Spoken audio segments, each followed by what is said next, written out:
Hello dear students, हम जैसे कि रिफ्रैक्शन ऑफ लाइट कंटिन्यू कर रहे हैं।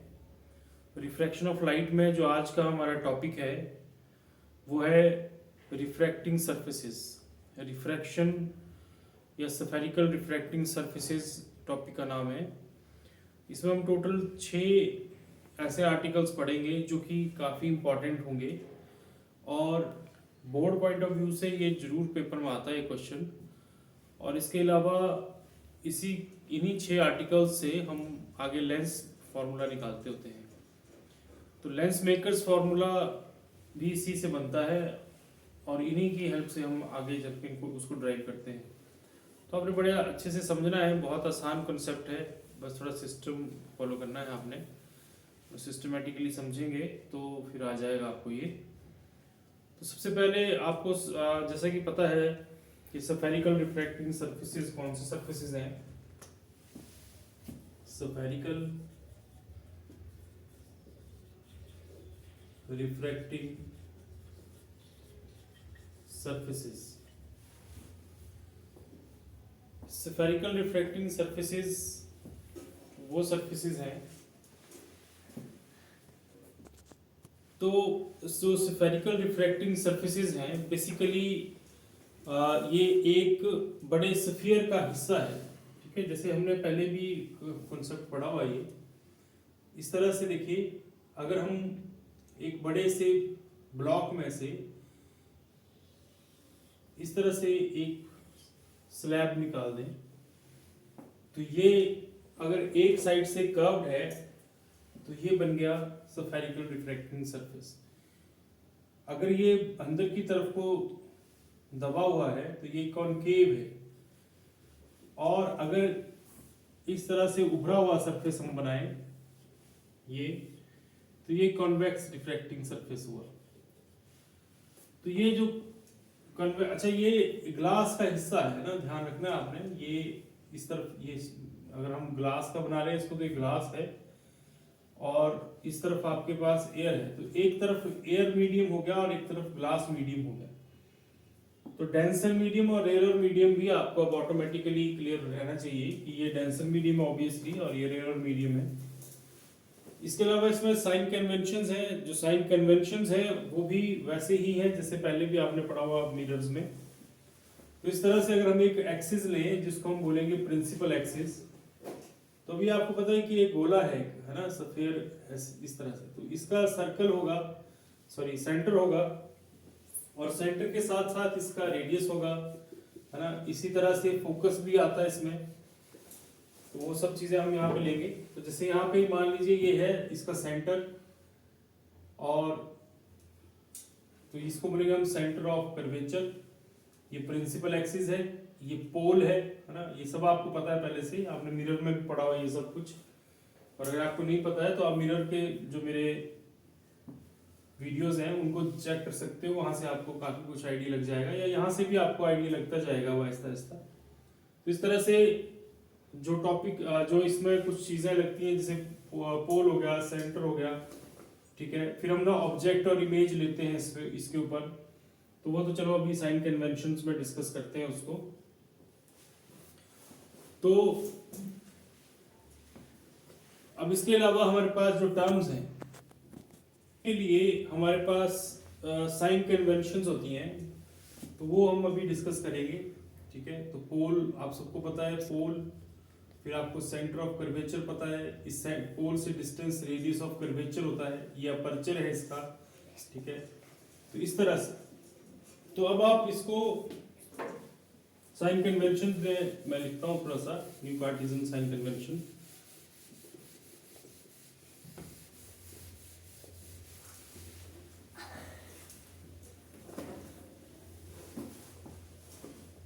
New cartesian sign conventions. तो कार्टेशियन साइन कन्वेंशंस क्या बोलती हैं? अब ये सब वही साइन कन्वेंशंस होती हैं जैसे पहले भी हम कर चुके हैं। तो मैंने कनकेव लिया था, तो चलो मैं फिर से कनकेव ही सरफेस ले लेता हूँ। कन्वेक्स भी ले सकते हैं और कन्वेक्स के साथ भी आसान रहता है, ये ऐसा कुछ नहीं। तो ये पोल है, ठीक है। तो हम कहते होते हैं कि object is a point object, ठीक है, जो भी ऑब्जेक्ट होगा वो एक पॉइंट ऑब्जेक्ट होगा, and lies on the principal axis. तो जो भी ऑब्जेक्ट है वो पॉइंट ऑब्जेक्ट होगा और वो प्रिंसिपल एक्सिस के ऊपर लाइज करेगा, ठीक है।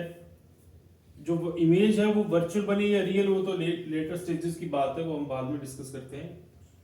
All the distances are measured from the pole, जो भी डिस्टेंसेस लेंगे आप पोल से लोगे, ठीक है।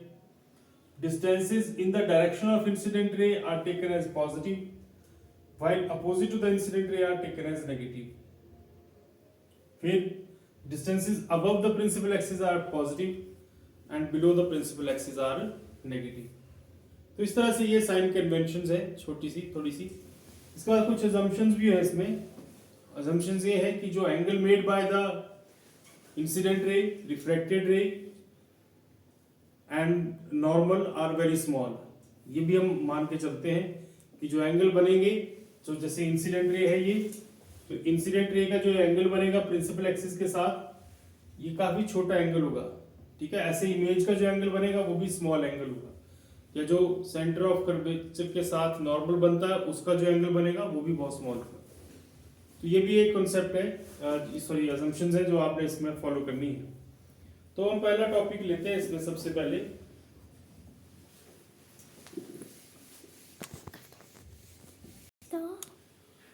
तो ये जो टॉपिक है अभी हमारा, ये है refraction at convex spherical surface when object lies in denser medium.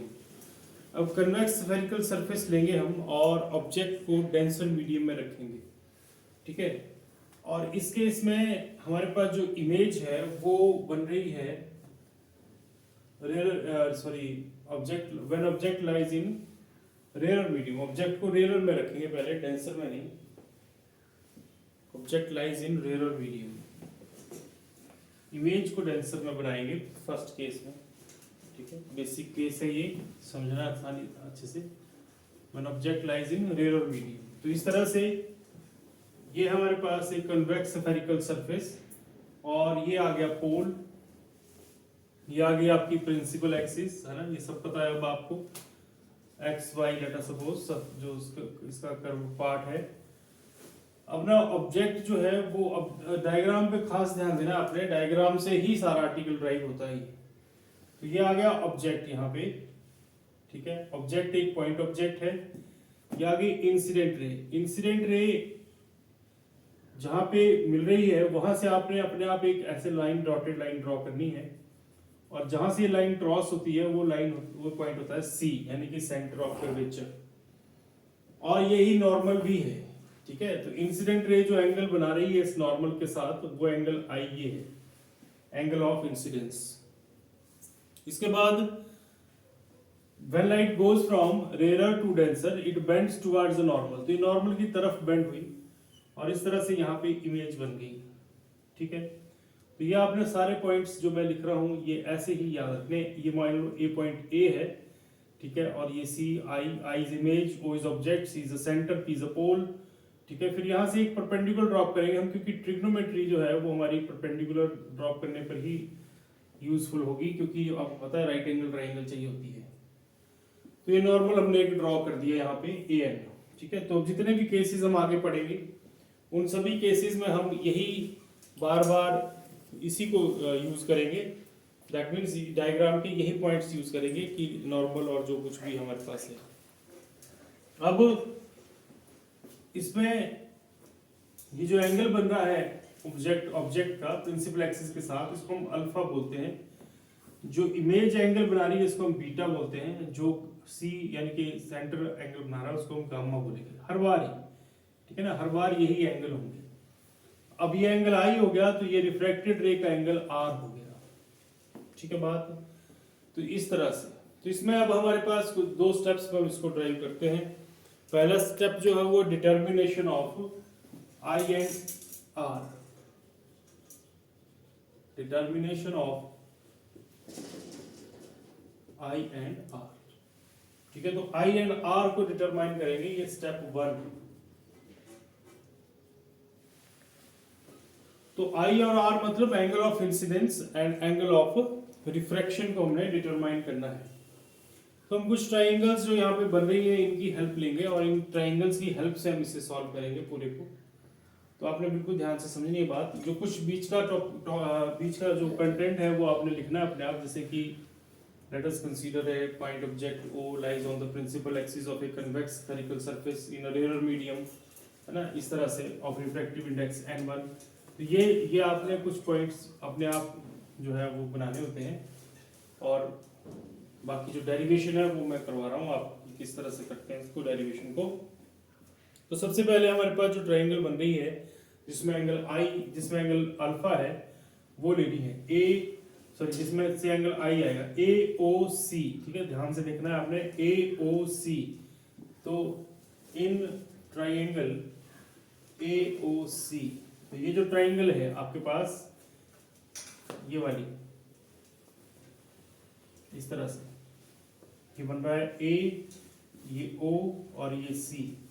तो ये एंगल I है और ये एंगल अल्फा है, ये एंगल गामा है। तो अगर आपको याद हो, आपने पढ़ा है ये 9th और 10th क्लास की ज्योमेट्री में कि जो एक्सटीरियर एंगल है उसकी जो वैल्यू है that will be equal to the sum of interior opposite. तो इन ट्राइंगल AOC जो एंगल I है वो angle alpha plus angle gamma के बराबर होगा, है ना। ये आपको पता लग गया कि कैसे होगा, क्योंकि ये एक्सटीरियर एंगल है which is equal to the sum of interior opposite. अब हम असम्पशंस में आएंगे जिसमें हमने माना हुआ है कि alpha and gamma are the small angles, ठीक है।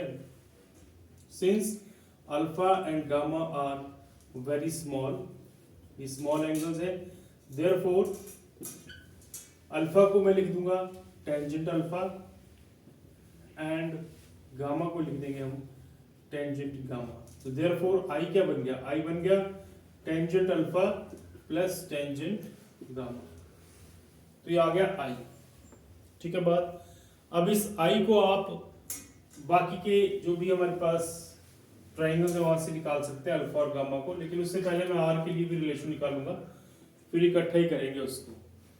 तो दूसरा जो हमारे पास, ये तो होगी पहली ट्राइंगल, ठीक है, ये पहला पॉइंट याद रखना है आपने। दूसरा पॉइंट है हमारे पास दूसरी ट्राइंगल, इन ट्राइंगल AIC, ठीक है। अब AIC की बारी आ गई, तो AI और C, ठीक है, ये इस तरह से देखिए यहाँ पे बन रही है, ऐसे करके ऐसे बन रही है AI एंड C। तो यहाँ पे I के साथ बीटा एंगल है, ठीक है, C के साथ बाहर एंगल गामा है और अंदर एंगल ये R है। तो फिर कंसेप्ट वही है कि जो गामा है वो एक्सटीरियर एंगल है और R and beta are the interior opposite. तो दैट मीन्स क्या हो जाएगा कि gamma is equal to R plus beta. तो R क्या हो गया, गामा माइनस बीटा, ठीक है। अब फिर से क्योंकि gamma and beta are very small, तो इसको आप ऐसे लिख सकते हो कि R is approximately tangent gamma minus tangent beta, ठीक है, as gamma and beta are very small. ये स्मॉल है इसलिए हमने इसको ऐसा कर दिया, ठीक है बात। अब ये जो बची हुई ट्राइंगल्स है हमारे पास, उन ट्राइंगल्स की हेल्प से हम सॉल्व करेंगे इसको अल्फा और गामा को और बीटा को। तो कैसे, देखिए अब हमारे पास ट्राइंगल है फ्रॉम ट्राइंगल ANO, ठीक है, हमारे पास ट्राइंगल है ANO। इस ट्राइंगल में आ रहा है टेंजेंट अल्फा। टेंजेंट अल्फा मतलब perpendicular upon base, perpendicular upon base. इसी तरह से अब नंबर दे दीजिएगा इनको, तो नंबर ये आ गया नंबर 1, ये आ गया यहाँ पे नंबर, ये नंबर 2 है और ये अब नंबर 3, ठीक है। इसी तरह से फ्रॉम ट्राइंगल AN, पहला था ANO, अब आ गया ANI। तो ANI में बीटा है, तो टेंजेंट बीटा क्या आ गया, टेंजेंट बीटा आ गया NA ओवर NI, ये नंबर 4। इसी तरह से फ्रॉम ट्राइंगल ANC, इसमें टेंजेंट गामा आ गया NA अपॉन NC, नंबर 5। तो ये आ गया, तो दैट मीन्स 3, 4 एंड 5 हम यूज कर लेंगे अब 1 एंड 2 में। बहुत सिंपल सा मैथमेटिक्स है ये, थोड़ा सा आपको स्टेप्स याद रखने हैं इसके, बाकी कुछ खास नहीं, मुश्किल कुछ खास नहीं है इसमें, लेकिन थोड़ा स्टेप्स तो आपको इसमें रखने पड़ेंगे याद। अब हमारे पास इनको हम सब्स्टिट्यूट कर देंगे रिलेशंस में, जो हमारे पास रिलेशंस हैं उसमें हम इसको भर देंगे। तो जैसे कि हमारे पास है अल्फा, बीटा एंड गामा, उसको हम भरने वाले हैं इसमें। तो दैट मीन्स आप सब्स्टिट्यूट कर दीजिए using 3, 4 and 5 in 1 and 2, using 3, 4 and 5 in 1 and 2.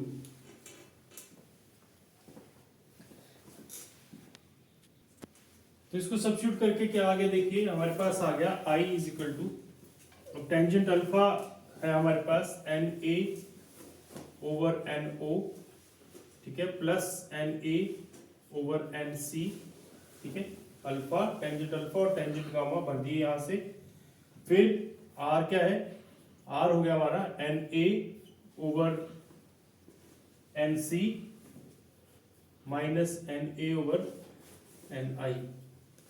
तो ये आ गया मेरे पास, लेट अस सपोज 6 एंड 7, ठीक है, ये 6 एंड 7 आ गया हमारे पॉइंट्स।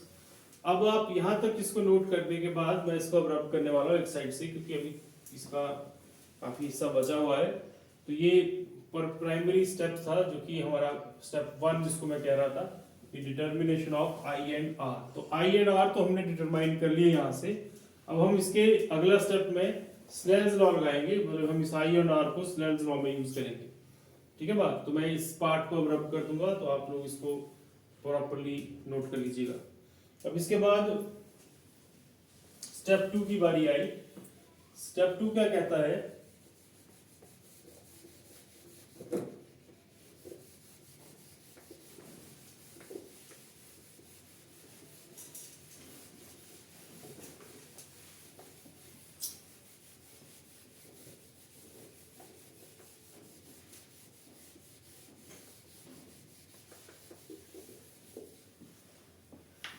तो स्नेल्स लॉ लगाएंगे अब हम स्टेप 2 में ना। Step 2 according to Snell's law. Snell's law आप सबको पता है अब क्या है। स्नेल्स लॉ आपको रिफ्रैक्शन का जो मेन लॉ है वो स्नेल्स लॉ ही है हमारा। तो स्नेल्स लॉ क्या कहता है कि refractive index into sine of angle is equal to refractive index into sine of angle. जो भी उधर का रिफ्रैक्टिव इंडेक्स है और जो वहां का एंगल है उसका साइन आई, ऐसे refractive index into sine of angle. अब फिर से since I and R are very small, ये फिर से वही बात, ये फिर स्मॉल है, सो देयरफॉर ये बन गया n1I is equal to n2R। अब आप I और R को यहां भर दीजिए। अब ये आ गया नंबर 8। तो यूजिंग 6 and 7 in 8, तो 8 में सब्स्टिट्यूट कर दीजिए इन दोनों। तो क्या आ गया मेरे पास, n1 na upon no plus na upon nc is equal to n2 na upon nc minus na upon ni। अब सारे na जो है वो कट जाएंगे क्योंकि वो कॉमन हो गए यहाँ पे, ठीक है, तो काट देते हैं। तो ये आ गया n1 1 upon no plus 1 upon nc is equal to n2 1 upon nc minus 1 upon ni। अब आप इस n को रिप्लेस कर सकते हैं p से, क्योंकि हमने कहा कि as aperture is very small, ठीक है ना। Since aperture is very small therefore p lies close to n। तो p जो है वो n के क्लोज ही लाइज कर रहा है। सो therefore NO क्या बन गया, PO, NC क्या बन गया, PC, एंड NI क्या बन गया, PN। तो ये आगे मेरे पास N1 upon PO plus N1 upon PC is equal to N2 upon PC minus N2 upon PI। अब इसके बाद हमारे पास नेक्स्ट स्टेप में हम इसको साइन कन्वेंशन लगाएंगे, ठीक है। तो पहले आप पीसी वाले एक तरफ कर दो और पीआई वाले एक तरफ कर दो, सॉरी बिना इसके एक तरफ कर दो, तो कैसे आ जाएगा ये देखिए। इस स्टेप में ये आ गया n1 अपॉन पीओ। जब मैं n1 n2 को इस तरफ लाऊंगा तो प्लस का हो जाएगा, plus n2 upon PI is equal to n2 upon PC, और जब ये इधर जाएगा तो ये आ जाएगा माइनस n1 अपॉन पीसी। अब स्टेप 3 जो है वो है sign conventions, using sign conventions. तो साइन कन्वेंशंस क्या थी, पीओ क्या हो गया माइनस यू, है ना, अपोजिट टू द इंसिडेंट रे, ये यू है, ये पीसी जो है वो आर है, रेडियस ऑफ कर्वेचर, और पीआई जो है वो है V, image, distance of image. ये माइनस क्यों लिया, because it is opposite to the incident ray. फिर पीआई वी और पीसी आर, ये प्लस क्यों होंगे, क्योंकि ये दोनों सेम साइड में है। तो क्या बन गया n1 upon minus U plus n2 upon v is equal to n2 upon r minus n1 upon r। इसको ऐसे भी लिख लेते हैं 1 by r n2 minus n1, ठीक है बात। तो ये ऐसे याद रखना होता है कि हमारे पास देखिए n2 माइनस n1, इधर भी जो है उतना ही n2 minus n1 left hand side में भी राइट हैंड साइड में भी। इसी से पता लगता है कि ये आपने ठीक किया लास्ट में या गलत हो गया आपका। ये क्वेश्चन ऐसे भी पूछा जाता है कि आप इसका रिलेशन निकालो between U V and R for a convex refraction for a convex spherical surface when object lies in the rare medium and image form जो है वो क्या है रियल, उस तरफ जो इमेज बन रही है तो ये रियल इमेज बन रही है, ठीक है। तो इस तरह से आपने इसको करना है आर्टिकल को। तो एक इंपॉर्टेंट आर्टिकल है जो हमारे पास फाइनल रिजल्ट आया, ये एक इंपॉर्टेंट आर्टिकल है हमारा। इसको मैं थोड़ा एक स्टेप और मॉडिफाई करूंगा, एक स्टेप इसका और करते हैं।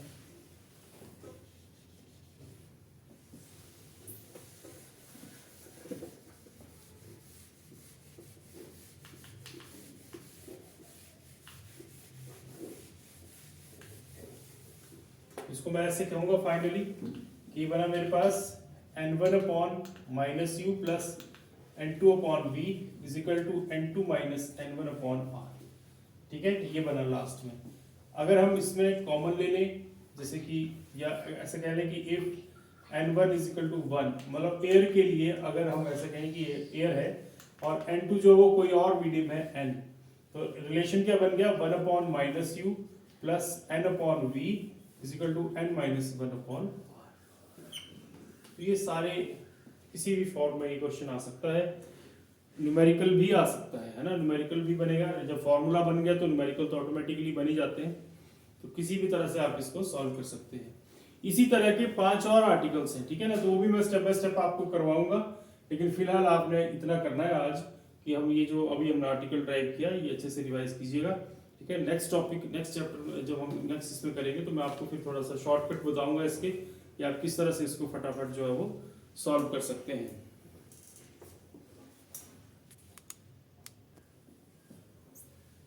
तो हमारे पास आपने इस तरह से सारा फॉलो करना है स्टेप बाय स्टेप।